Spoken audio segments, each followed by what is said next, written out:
ቡና የሚለካበት ስታንዳርድ፣ ወርቅ ደግሞ የሚለካበት ግራም አለ። አሁን እያንዳንዱ የየራሱ የሆነ መለኪያ አለው እና ከምን ተነስተ ነው ስለ መለኪያ እንድታወራ ያደረገ? ይህ መጽሐፍ የመለኪያ ያለህ የሚል ጩኸት ያለው ርዕስም እንዲይዝ ያደረግኩበት ምክንያት ይሄ ነው። አንብብልህ። የመለኪያ ያለህ የሚለው ጩኸት ለዚህ መጽሐፍ ርዕስ እንዲሆን የተመረጠበት ምክንያት መለኪያ የሚሆን አምላካዊ መመሪያ ያለን ህዝቦች እንደሆነ ለማስታወስና ለማነቃቃት ነው። መለኪያ ያለ ስታንዳርድ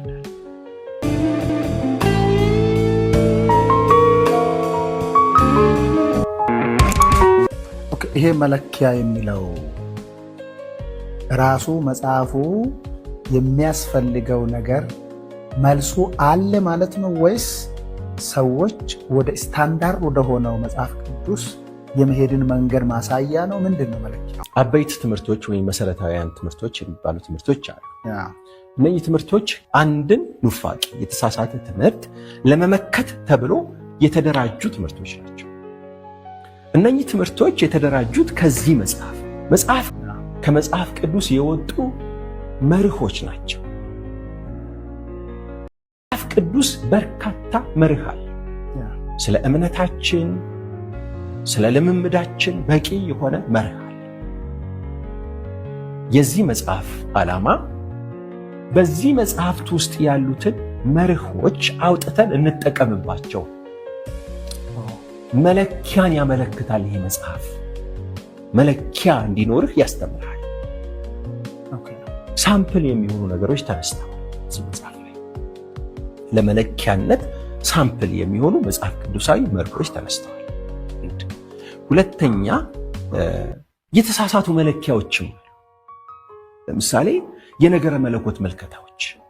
ለምሳሌ ከነገረ መለኮት ምልከታ ሴሴሽኒዝም ወይም አልቦተ ስጦታዊነት አንድ ነገረ መለኮት የጸጋ ስጦታዎች አሁን አይሰሩ ተቋርጠዋል የሚል ማለት ነው።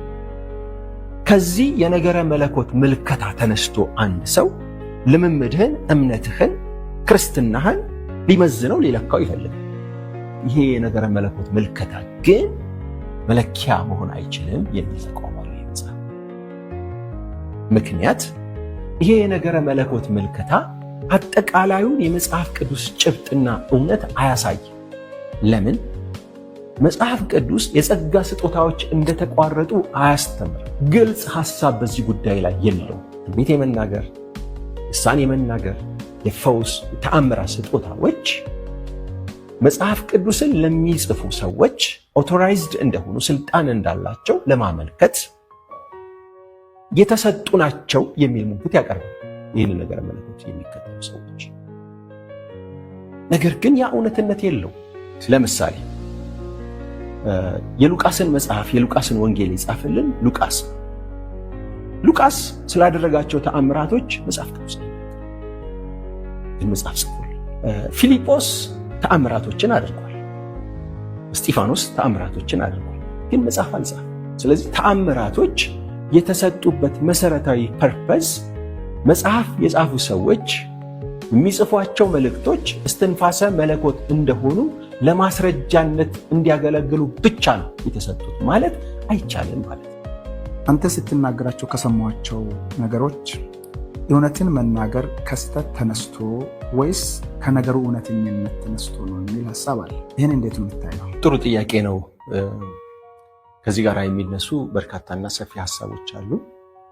በመጽሐፌ ላይም የተነሳ ሐሳብ ነው። ብዙ ጊዜ ሰዎች የተሳሳቱ ትምህርቶችን፣ ልምምዶችን አንስተህ ስትናገር፣ ስትቃወም ለምንድን ነው ስህተቱን ትተህ እውነቱን የማትናገረው የሚል ጥያቄ ይጠይቃሉ። ከፊል እውነት አላቸው እነዚህ ሰዎች። ማለት መነሻ ምክንያታቸው ምንድን ነው ብዬ ለመመልከት ሞክሬያለሁ። የኔንም ኦዲየንስ ማለት ነው። ፌስቡክ ላይ አንዳንድ ሀሳቦችን ሳነሳ ይህንን ጥያቄ ሰዎች ይጠይቃሉ እና ምክንያታቸው ምንድን ነው የሚለውን ለማየት ሞክራለሁ። በተለያዩ ጊዜ ምክንያታቸው እውነትን ማብራራት የምንችልበት አቅም እንደሌለ ወይም እውነትን ማብራራት ውሸትን የተሳሳተውን ነገር መተረክ የምንችለውን ያህል እውነተኛውን ነገር መተረክ ሲያቅተን እነዚህን ጥያቄዎች የሚያነሱት። ለምን እውነቱ አይነገርም? ውሸት ላይ የተሳሳተው ነገር ላይ ብቻ ለምን ፎከስ ታደርጋለህ?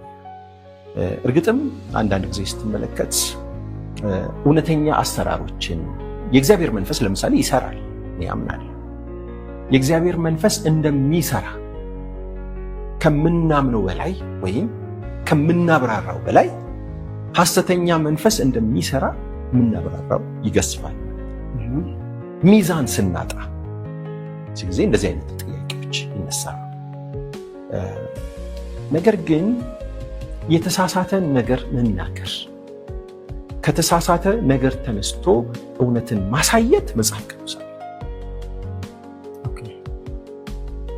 ሁለቱንም መንገድ ተጠቅመን እውነትን ማስጨበጥ አለብን የሚል አቋም። ለምሳሌ ፊልጵስዩስ ምዕራፍ 3 ቁጥር 2 ላይ ስትመለከት ከውሾች ተጠበቁ ከሐሰተኛ መምህራንም ብሎ ግለሰቦችን የሚያነሳው። ቅድም ደግሞ አንድ ጥያቄ አንስተሃል። የተሳሳተው ነገር ላይ ነው ትኩረት የምታደርገው ወይስ የተሳሳተው ሰውዬ ላይ ሐሳቡ ላይ ነው ወይስ ሰውየው ላይ የሚል ጥያቄ አንስተሃል። እና አንዳንድ ጊዜ ትምህርቶችን ወይም የተሳሳቱ ነገሮችን ስታነሳ ግለሰቡንም ታነሳለህ። ምክንያቱም ሐሳብ ብቻውን አይቆም። ከሰው ጋር ያለ ሐሳብ ልትነጥላቸው አትችልም፣ ግድ ይሆንብሃል። ግን ትኩረትህ ምንድን ነው መጠየቅ ያለበት። ግለሰቡን ስታነሳ ወይም የተሳሳተውን ነገር ስታነሳ ትኩረት ምንድን ነው? ትኩረት የኔ ትምህርቱ ነው ከግለሰቡ ይልቅ። ምክንያቱም ግለሰቡ 30 ዓመት 20 ዓመት ቆይቶ ከዛ በኋላ ያቆማል። እድሜ ስለሚገድበው ማለት ነው። ሁላችንም እድሜ ይገድበናል። ትምህርት ግን ይሻገራል፣ ዓመታትን ይሻገራል፣ ክፍለ ዓመታትን ይሻገራል። ትኩረቴ ትምህርቱ ላይ ነው። ስለዚህ ማንም ያንሳው ሐሳቡን ያነሳውን ሰው ባነሳም ትኩረቴን ግን የማደርገው ሐሳቡ ላይ ነው። ስለዚህ ምን አይነት ስራ ነው የምትሰራው ብለህ ብትጠይቀኝ ትምህርቱን የማምከን ስራ ነው ሰራ። ግለሰቡን ከማምከን ይልቅ ትኩረቴ ትምህርቱን ማምከን። ትምህርቱን ብዙ ሰው ሊገዛው ይችላል። ለምሳሌ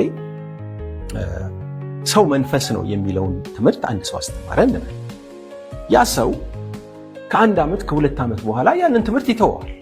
ትክክል እንዳልሆነ ይገባዋል፣ ይተዋል። ያንን ትምህርት ሲያስተምር ግን የሰሙት በሺህ የሚቆጠሩ ሰዎች ሐሳቡን ገዝተውታል። ሐሳቡ ላይ ካልሰራ፣ ሐሳቡን ለማምከን ካልተጋህ፣ እሱ ቢያቆመው፣ ግለሰቡ ቢያቆመው እነኛ 1000 ሰዎች ሐሳቡን ያራምዱታል ማለት። ስህተትነቱን ግን በሚያስጨብጥ እውነት እርግጠኛ በሚያደርግ አቀራረብ ማሳየት ከቻልክ እነኛ ሰዎች ስህተትን ሐሰት ነው ብለህ ሰው መንፈስ ነው ብለህ ሐሰት ነው ብለህ ቢታወራ ምን ያህል ቫልዩ አለው? ከዛው ይልቅ እውነቱ መግለጥ ላይ ያለህ እውነቱን ብታሳየው ያንን ሰዎች እየተው የመሄድ ነገር አይኖርም። ሁለቱም አስፈላጊዎች ናቸው እያምናለሁ። እንደ ኮንቴክስቱ እንደ ሁኔታው አስፈላጊዎች ናቸው እያምናለሁ። ስለዚህ እኔ የምለው ምንድን ነው፣ ሁለቱም ያስኬዳል እንደ አስፈላጊነቱ። አንድ መጽሐፍ ቅዱሳዊ የመጽሐፍ ቅዱስ ታሪክ ላንሳለን። የያዕቆብና የኤሳው ታሪክ። አባታቸው ይስሐቅ ሁለቱንም የመባረክ አጀንዳ አልነበረው። መባረክ የፈለገው በኩሩን ኤሳው። ከመባረኩ በፊት የምበላው ጠቦት አደን አምጣልኝ እና ልባርክህ ይልከዋል። አደን ለማደን ሲሄድ ርብቃ ሚስቱ ያዕቆብን ተወደው ስለነበረ አባቱ ያለውን ትሰማ ስለነበረ በረከቱ ለያዕቆብ እንዲደርስ ስለፈለገች አባትህ ኤሳውን እንደዚህ ብሎታል፣ ስለዚህ ፈጥነ ከጠቦቶቹ አንዷን ውሰድና አዘጋጅና አምጣልኝ፣ እኔ ሰርቼ እሰጥሃለሁ፣ ለአባትህ ታቀርብለታል፣ አባትህ ይባርካል አለችው። አይ እንዴት ይሆናል አላት። ወንድሜ ኤሳው የዛ ጊዜ ያው ይስሐቅ ዓይኑ ተይዞ ነበርና ማየት አይችልም። ወንድሜ ኤሳው እንትን ነው ፀጉራም፣ አባቴ ተጠራጥሮ ና ልዳስ ቢለኝ በረከቱ እርግማን ይቀርብኛል። እዛ ምን አደረገች? የበግ ድብዳብ ላው ላይ እንትን አለችበት ፈረፈረችበትና ይዘው ገባ ማለት ነው። እና ድምፁን ሲሰማ ተጠራጠረ። ና እስቲ ልዳስህ ብሎ ጠየቀው። ሲዳስሰው ፀጉራም ተታለ ባረከው ይላል። ያው ታሪኩን ታውቃለህ። በኋላ ኤሳው መጥቶ አለቀሰ፣ በረከትህን ወንድም ይዞ ሄዷል አለና ይስሐቅ ለምንድን ነው የተሳሳተው? እውነትን አያውቅም? ያውቃል። እውነቱ ያዕቆብ ቆዳው ፀጉር የለውም፣ ኤሳው ደግሞ አለው። ይስሐቅ የማያውቀው አንድ ነገር ሐሰተኛ ለምድ አያውቅም። ለምድ የለበሰ ቆዳ አያውቅም። ሐሰተኛውን ስለማያውቅ የተሸወደው እንጂ ኤሳው ፀጉር እንዳለው ያውቃል። ያዕቆብ ለብሶ የመጣውን ሐሰተኛ ቆዳ ግን ያውቃል። ለዚህ ነው ማቴዎስ ምዕራፍ 7 ቁጥር 15 ላይ የበግ ለምድ ለብሰው ከሚመጡባችሁ ሐሰተኛ ነቢያት ተጠበቁ፣ በውስጣቸው ግን ምንድን ናቸው? ነጣቂ ተኩላዎች ናቸው። ስለ ሐሰተኞች ነው የሚያወራው፣ ስለ ባህሪያቸው ነው የሚያወራው። ነጣቂዎች ናቸው እና ውጫዊ ደግሞ መገለጫቸውን ያወራል። በግ ይመስላሉ እና ተመሳስለው ከሚመጡ ሐሰተኞች ተጠበቁ ጌታ ኢየሱስ ተናግሯል ማለት ነው። ስለዚህ ሐሰተኞችን መለየት፣ ምልክታቸውን መለየት፣ ትምህርታቸውን መለየት እውነተኛውን ለመረዳት ያግዛል። አሁን ሁለቱን ነገር ላይ እኮ ሌላ አንድ ከባዱ አሁን በኢትዮጵያ ቤተክርስቲያን ላይ የሚታይ በሚዲያም ላይ የሚታይ አንድ ነገር አለ።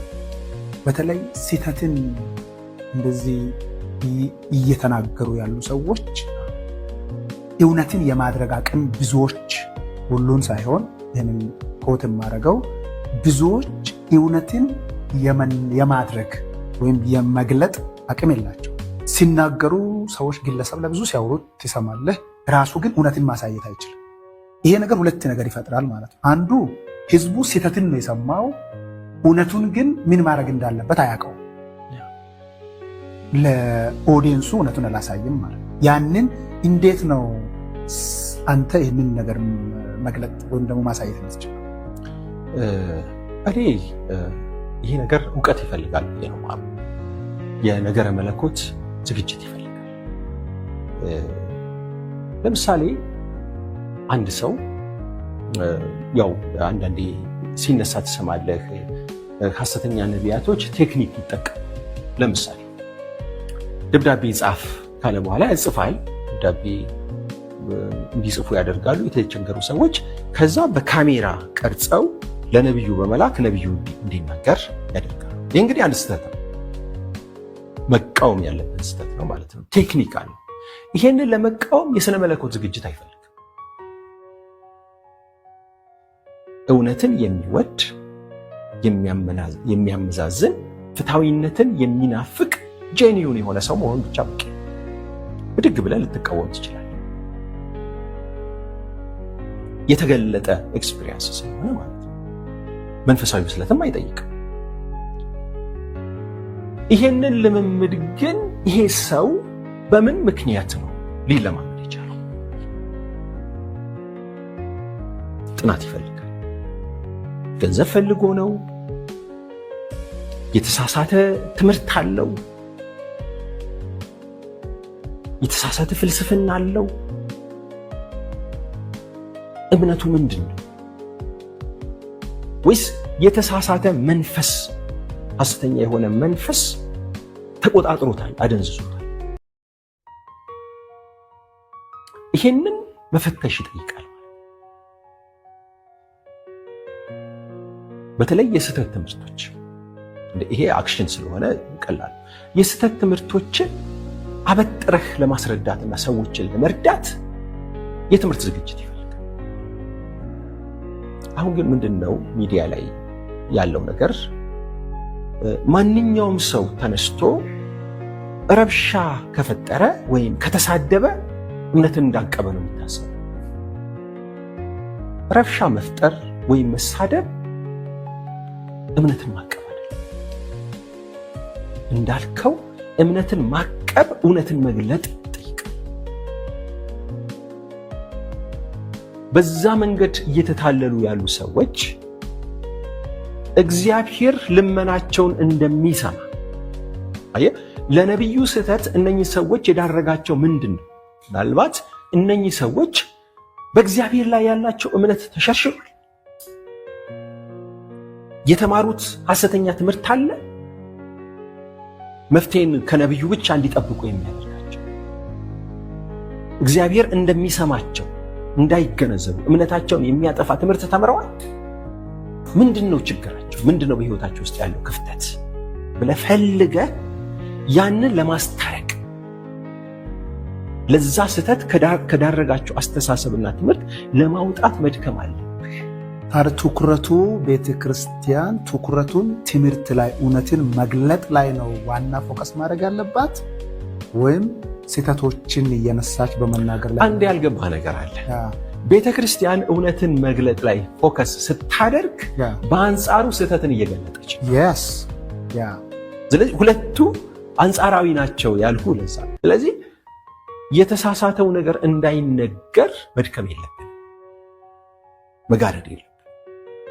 የተሳሳተው ነገር ሲነገር ግን የሚነገርበት አደምታ የሚነገርበት ሁኔታ ምንድን ነው? እንዳልከው ማስተማር መቻል አለበት። አይ ይሄ ሐሰተኛ ነብይ ነው፣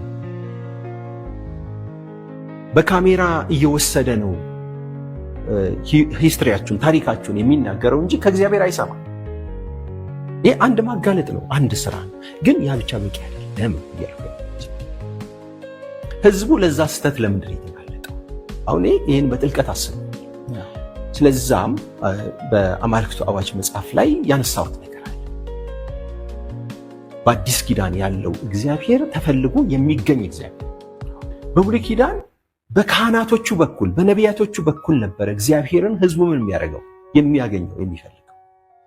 በዛው ዘመን ውስጥ ግን የሚገርም ነገር እንደ ሐና አይነት ደግሞ በጣም ጀግና የሆኑ ሴቶች ነበሩ፣ ሰዎች ነበሩ እግዚአብሔርን ቀጥታ ይፈልጉት። ስካርሽን ለምን አታስወግጅም ያላት ካህኑ ከእግዚአብሔር ጋር ኮሚኒኬት እንድታደርግ እንደው ማረዳት። እሷ ግን ቀጥታ ሄዳ ከእግዚአብሔር ጋር ኮሚኒኬት ስታደርግ በዛ በጨለመ እግዚአብሔር ጠባብ የሆነ ኪዳን ለህዝቡ በሰጠበት ዘመን እግዚአብሔርን ፊት ለፊት ስታገኘውና ስትገናኝ የምትፈልገው ነገር ስታገኝ፣ አዲስ ኪዳን ላይ ደግሞ እንደውም የእውነተኞች መለኪያ አንድ ያስቀምጥኩት ሐሳብ በአዲስ ኪዳን አገልጋዩ ህዝቡ ራሱን እግዚአብሔርን በቀጥታ እንዲፈልግ የሚያነሳሳና የሚያበረታታ መሆን አለበት። እኔ እሰማላችኋለሁ፣ በእኔ በኩል ካልሆነ አታገኙትም፣ እኔ ጋር የተለየ ኃይል አለ የሚል መሆን የለበትም። አዲስ ኪዳን እንግዲህ ይሄንን ያደረጉት ምንድነው? አሁን ያነሳውልን የሐሰተኛ ነቢያቶች ትኩረትን ወደ ራሳቸው የሚስቡበትን አቅጣጫ ለመስበር ማስተማር አለ። አይነሳ አይደለም የተሳሳተው ነገር አይነሳ አይደለም። ከዛ በጀርባ ግን ስራ መሰራት አለ። ለምሳሌ የእምነት እንቅስቃሴን ተቃወመ። ስለ እውነተኛው እምነት መናገር አለ፣ ማስተማር አለ፣ ማስረዳት አለ። ሰው መለኮትነት ስላለው የሚፈልገውን ነገር ተናግሮ ያገኛል። ይህንን ተቃወመ። ስንጸልይ ቃል ነው የምናወጣው፣ ንግግር ነው ወደ እግዚአብሔር የምንናገረው። እንዴት ነው እኛስ ከእግዚአብሔር ጋር ኮሚኒኬት ስናደርግ እግዚአብሔር የሚሰራል? ስልጣናችንንስ እንዴት ነው በመናገር ለፈውስ ተአምራት ለማድረግ የምንጠቀም፣ አጋንንት ለማውጣት እንዴት ነው የምንጠቀም የሚሉትን ነገሮች ማብራራት አለብን፣ ማስተማር አለብን። እኔ ይኸውልህ ተቃውሞችን የስነ ጽሁፍ ሊሆን ይችላል፣ የቪዲዮ ተቃውሞ ሊሆን ይችላል። ህዝቡ መለየት አለበት፣ ወደዛ ማደግ አለበት። ከዚህ ምን እማራለሁ? ትምህርት አለ ወይ የሚያንጸኝ? እሺ ይሄንን የተሳሳተውን ነገር አሳወቀኝ፣ ስለ እውነተኛው ነገርስ የሚያሳየኝ ነገር።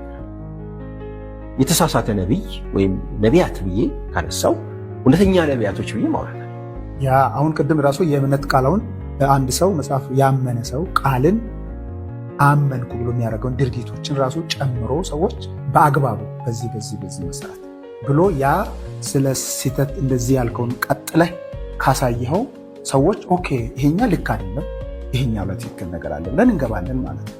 ያን እንዲገቡ ሁለቱንም መልክ ማሳየቱ ሞር የተሻለ ነው። አዎ ሁለቱም ያልከውን ነገር ተቀብየዋለሁ ማለት ሁለቱንም ስህተቱንም መንገር አለብን፣ ግን እውነትንም ደግሞ መግለጥ አለብን፣ ማስተማር አለብን። በሰፊ እንድትነጋገሩና ጥያቄ እንድትጠይቁ እንደገናም እንጋብዛችኋለን። በጣም እንወዳችኋለን። ስለነበረን ጊዜ እግዚአብሔር ስም የተባረከ ይሁን። ተባረኩ። በጣም ጆንስዬ በዚህ ስፍራ ላይ የትኛውንም ሐሳብ የሚነሱ ጥያቄዎችን ለብዙዎች ይጠቅማል ያልከውን ከልብ ልታጫውተን ስለወደድክ ከልብ አመሰግናለሁ። እግዚአብሔር ዘመኔን ይባርክ።